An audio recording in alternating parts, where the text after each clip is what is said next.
Salve, salve meu povo, aqui é o professor Anderson do canal 6 Seguidores, agradecendo os mais de 240 inscritos no canal. Vamos em frente, vamos avante. Vamos falar agora nesse vídeo sobre imperialismo americano no século XIX. Aí você vai me perguntar, por que nós temos que falar em Estados Unidos? Lá vem esse professor com a teoria da conspiração. Só que se a gente não consegue entender um pouco da história dos Estados Unidos, a gente não consegue entender a história das Américas e a história do mundo. A história do imperialismo americano começou com o presidente Monroe. Em 1823, ele declarou num discurso que a América era para os americanos, quando na verdade a gente sabe que não era para os países das Américas, do Norte, Central e do Sul. Era a América para os Estados Unidos. O maior temor dos americanos era o fortalecimento, o restabelecimento das alianças das monarquias europeias. O Congresso de Viena de 1815 reforçou que todas as monarquias, de alguma forma, elas teriam que estar mais fortes.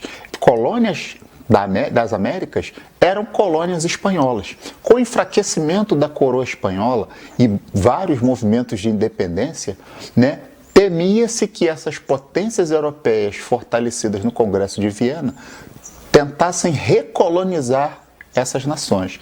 E os americanos, que não são bobos nem nada, imaginaram que se você encontrasse o meio de bloquear essas tendências neocolonialistas, pode-se dizer, dos europeus sobre as Américas, eles teriam condição de dominar essa região. Entendo que nesse período os Estados Unidos, ele não tinha uma marinha muito forte ainda. Ele ainda estava começando a montar a sua marinha. Então, por enquanto, você ficou só na área da bravata, na área de demonstrar força.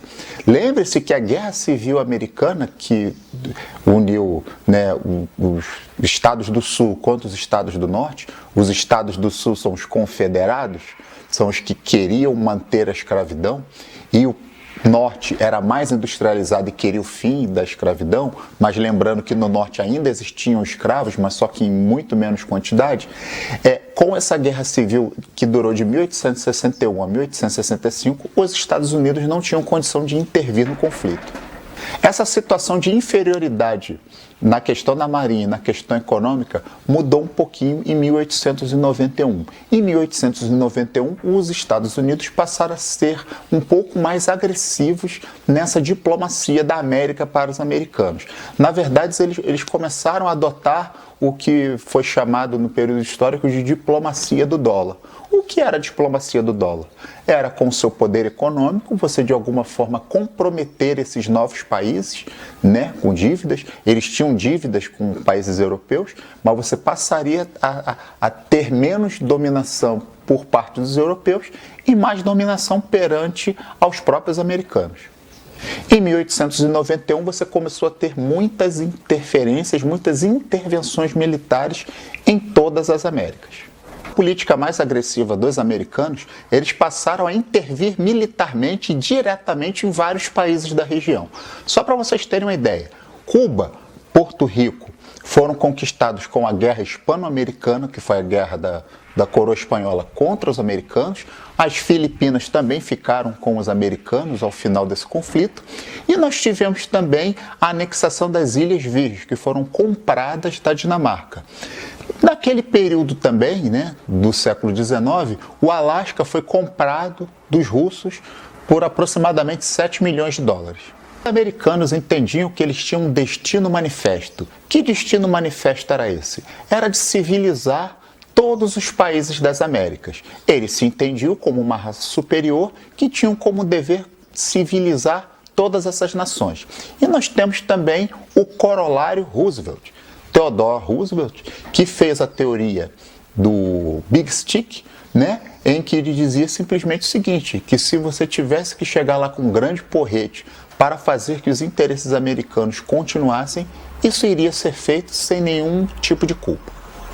E daí os americanos passaram a se julgar a polícia do mundo e, infelizmente, nesse processo foram violados os direitos humanos em várias partes das Américas. Em 1902, nós tivemos a grave crise econômica na Venezuela, que a Venezuela ficou algum tempo e decretou a moratória. Parou de pagar a dívida externa perante os seus credores europeus. Grã-Bretanha, Alemanha e Itália fizeram um bloqueio naval aos venezuelanos. Na verdade, os europeus sempre fizeram isso, sempre que as nações americanas de alguma forma se recusavam a pagar suas dívidas. Eram decretados bloqueios navais, as marinhas desses países europeus eram muito superiores e a principal renda desses países basicamente era a renda, né, dos seus portos. Então, portos, muitas vezes eles eram interditados, alfândegas de alguma forma eram bloqueadas, e eles fizeram isso na Venezuela. Pediram permissão para o grande irmão americano, aquele que na verdade domina, é a polícia do mundo, bloquearam os portos da Venezuela, teve bombardeio inclusive, e esse probleminha aí da crise da dívida da Venezuela foi contornado depois de muitas tratativas diplomáticas. Então vocês vão ver na história da América Central e em alguns casos da América do Sul, que nós tivemos várias intervenções militares diretas dos americanos. Nicarágua ficaram vários anos, Guatemala, El Salvador, vários países das Américas Central e do Sul tiveram intervenções diretas dos americanos. Só para vocês terem uma ideia, quando nós tivemos a Guerra Hispano-Americana e a independência de Cuba, foi feita uma emenda à Constituição cubana, a emenda Platt, que dava direito aos americanos a entrar a qualquer momento na ilha cubana para intervir se os seus interesses estivessem sendo atingidos. Vocês, meus aluninhos do segundo ano, me digam quantas intervenções militares nós tivemos na América Central pelos Estados Unidos. Um outro país que teve problemas de invasão e ocupação americana foi o Haiti, que não fica no istmo da América Central, é uma das ilhas, né, da América Central, fica no Caribe, e também teve intervenção direta dos americanos. Isso muda um pouco nos anos 30 do século XX. Nos anos 30 do século XX, o que os americanos perceberam? Se continuassem com essa política de big stick, eles teriam problemas. Lembre-se, está começando, né, a ter aquele período entre guerras, entre a Primeira e a Segunda Guerra Mundial. Você tem a ascensão do fascismo em todo o mundo, o Brasil, e vários países flertavam com o fascismo.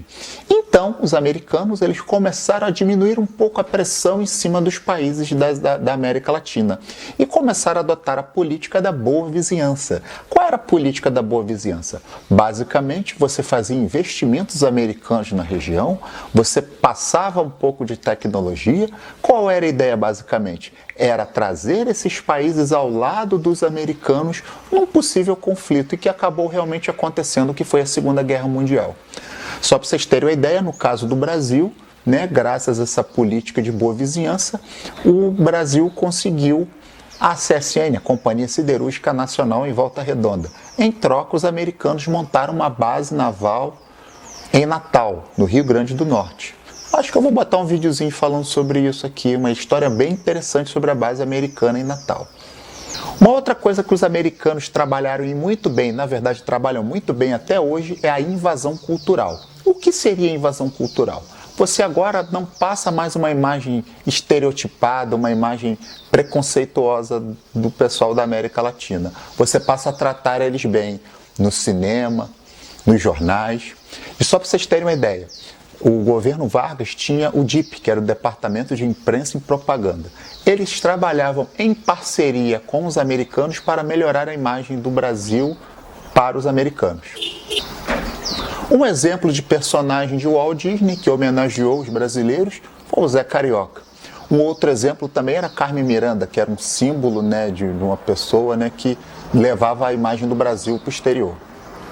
Os alunos do segundo ano, me digam aí se vocês veem um outro exemplo de invasão cultural dos Estados Unidos no Brasil. Cita um exemplo de algum filme, de alguma série, alguma coisa que efetivamente é feita nos Estados Unidos e que passa a imagem para os brasileiros.